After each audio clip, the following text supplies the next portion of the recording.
자, 여기서는 여러분들과 같이 그 알고리즘 작성 방법 중에 순서도에 대해 설명드릴게요. 순서도.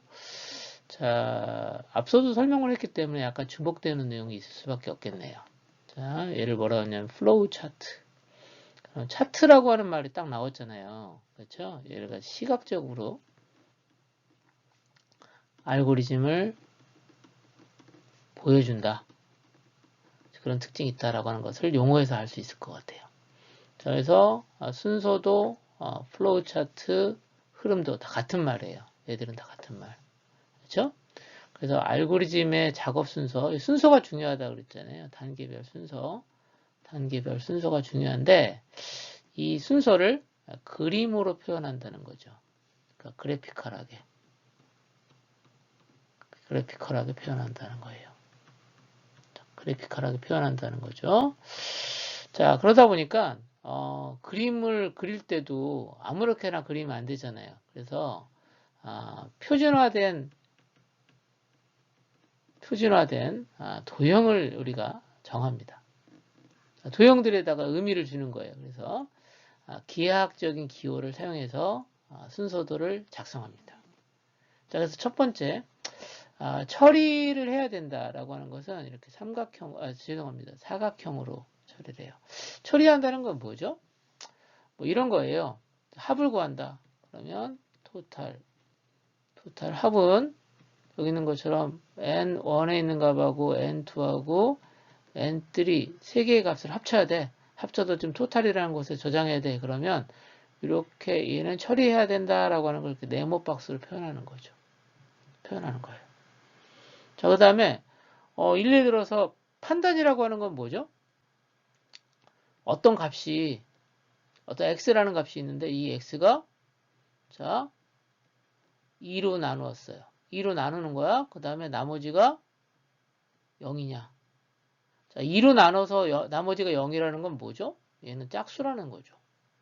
자, 그런 것을 판단해야 되는 거야.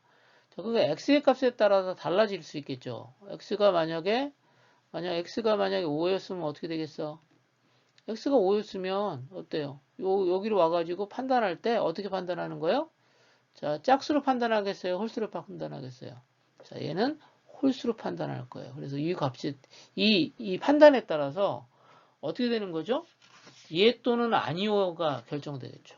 자, 그래서 여기 있는 것처럼 아니오, no, yes. 자, 이렇게 흐름이 달라지겠죠. 그렇죠? 그래서 이런 걸 뭐라 하냐면 판단이라고 그래요. 판단. 다이아몬드 모양으로 돼 있어. 마른 목골로 돼 있습니다. 그렇죠? 자, 마른 목골로 돼 있어요. 그래서 여기 간단히 얘기하면 어떤 yes, no 같은 것을 검사하는 거예요. 이 조건이 이건 뭐니? 이게 조건이지? 조건을 검사해서 이 조건이 참인지 거짓인지를 판단하는 그런 목적으로 사용하는 게 여기 있는 것처럼 판단이에요. 판단이에요. 그 다음에 입출력은 어떻게 쓰냐면 입력과 출력은 이렇게 평행사변형처럼 써요. 평행사변형 출력은 마른 목걸이라고 하는 게 맞는지 모르겠다. 일단 이렇게 됩니다. 이런 모양이야. 자, 이렇게 해서 사용한다라고 하는 거 알아두시면 되겠습니다. 앞서 말씀드렸던 것을 다시 한번 정리해 볼게요. 자, 먼저 순서도에서 아까 했던 것처럼 진행을 해야 된다 그랬죠. 순서가 있다 그랬으니까 알고리즘의 진행 방향은 뭐로 표현하냐면 화살표 방향이에요. 화살표로 표현해. 그래서 화살표 보면 이게 머리라고 하거든요. 머리가 있는 쪽으로 쭉 진행된다라고 하는 거 알아두시면 되겠고요. 그 다음에 알고리즘의 시작과 끝은 항상 필요해요. 그거는 이렇게 라운드 박스라고 하지? 이런 모양을 사용해서 알고리즘의 시작과 끝을 표현합니다. 항상 시작은 이렇게 해서 잘못 그렸다. 시작으로 시작하고요. 맨 마지막은 이렇게 해서 종료 끝나요. 그러니까 시작할 때는 뭐야? 이로 들어오는 머리가 없겠지. 화살표가 없을 거고 종료는 어떻게 밖으로 나가는 화살표가 없을 거예요. 그래서 문제가 잘못되어진 그 순서도에서 잘못된 것들 찾을 때 시작은 항상 뭐가 없다? 일로 들어오는 거 있으면 돼. 없어야 돼요. 그렇죠? 종료는 밖으로 나가는 거 있어야 돼요? 없어요? 화살표 없어요. 자, 그거 알아두시면 되겠어요. 자, 그럼 처리. 자, 이 프로세스라고 불러요. 처리는 어떠한 그 프로그램 내에 어떤 그 동작 내용들이 들어가 있어요. 자, 아까 얘기했던 것처럼 합을 구한다. 자, 토탈이다 그러면 어떻게 해요? 입력으로 받았던 N1, N2, N3 요걸 합쳐야 되죠? 자, 이 처리를 해야 된다는 말이에요. 자, 그리고 여긴 다시 한번 여기는 이제 설명을 변수라고 돼 있는데 자, 여기 있는 것처럼 N1, N2, N3를 뭐라고 하냐면 변수라고 불러요. 자, 변수를 뭐라고 생각하시면 되냐면 자, 자료를 저장하는 저장 공간이에요. 저장 공간이라고 이해하시면 아주 편해요. 여러분들이 아직 프로그램 모르니까 변수라고 하면 좀 어려울 것 같아. 그러니까 자료를 읽었으면 간단히 얘기하면 여러분들 친구한테 그 아버지한테 용돈 받았잖아요. 어머니한테 용돈 받으면 용돈 어떻게 해요? 지갑에다 넣어야 되죠? 이 지갑과 같은 역할을 하는 게 여기 있는 것처럼 변수예요. 아시겠습니까? 자, 그러면 여기 있는 것처럼 내가 x에다가 2를 더한다라고 하면 그때 뭐가 들어가냐면 연산이라는 게 들어가요. 더하는 건 연산이잖아. 그렇죠? 자, 그래서 x라고 하는 것을 어떻게 하냐면 현재 x의 값을 읽어서 2를 더해서 다시 x에다가 저장한다 라고 하는 것을 할 때는 이렇게 표현해요. 자세한 내용은 여기서 설명하지 않을게요. 이런 거 이렇게 어떤 프로그램에서 그러니까 나중에 프로그램으로 바뀌었을 때 뭔가 기능이 수행되는데 이 변수와 같은 것에 값이 변화되는 거, 업데이트가 되는 것들을 보통 처리라고 불러요. 자, 판단 아까 말씀드렸죠. 것 같은데요. 디시전이라고 해요. 그렇죠? 그래서 yes, no는 yes 또는 no의 과정이 필요하겠죠. yes 또는 no. 흐름이 달라지겠죠. 여기는 판단에 따라서 yes가 될 수 있고 no로 기준이 달라지니까 이걸 뭐라고 하냐면 또 다른 말로 분기라고 그래요.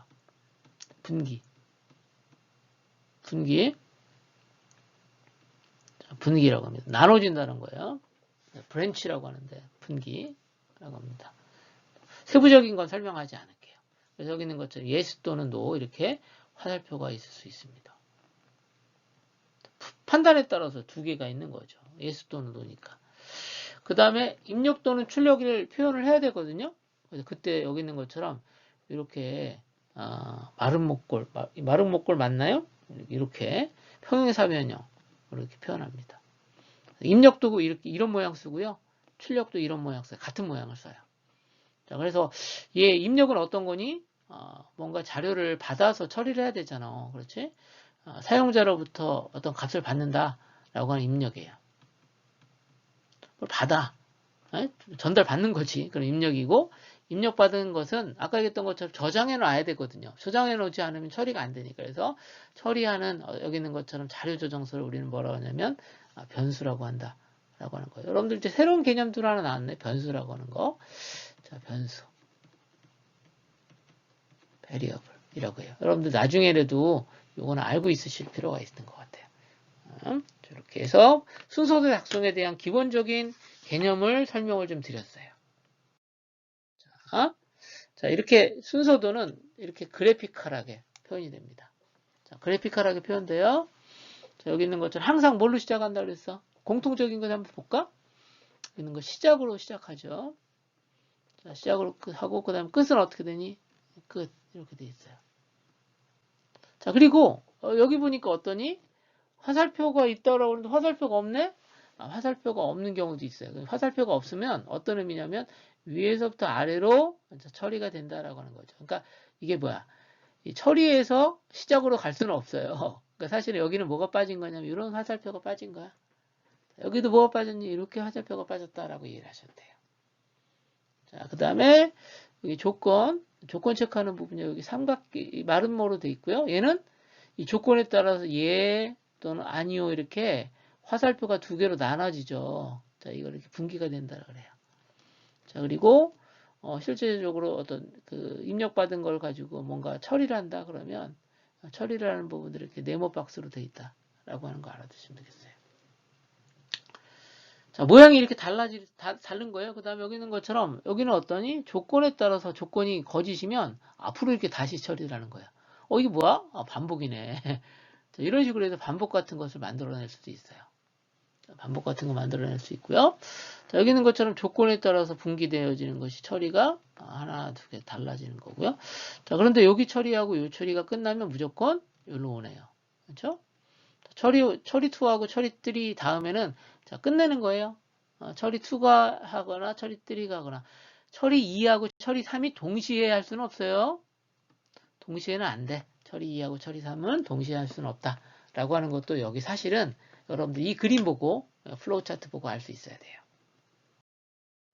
자, 이제 간단하게 여러분들과 같이 학교 홈페이지 로그인하는 것을 알고리즘을 지금 순서대로 만들었어요. 자, 첫 번째 항상 뭘로 시작한다 그랬니?